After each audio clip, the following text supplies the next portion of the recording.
kang Police Brigadier General Vicente Lim, Calamba City, Laguna.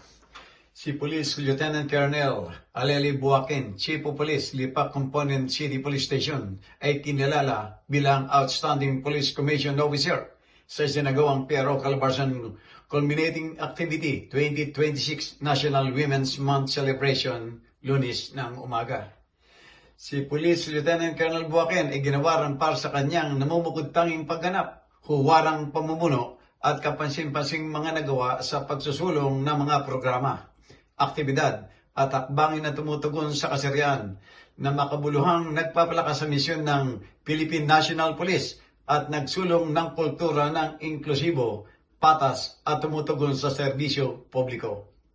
Ang mga tagumpay na ito hindi lamang sumasalamin sa kanyang personal na kausayan, kundi nagsisilbering inspirasyon sa lahat ng kababaihan sa serbisyo publiko. Jojo Cesar Magsumbulgulat para sa journalnews.com.ph.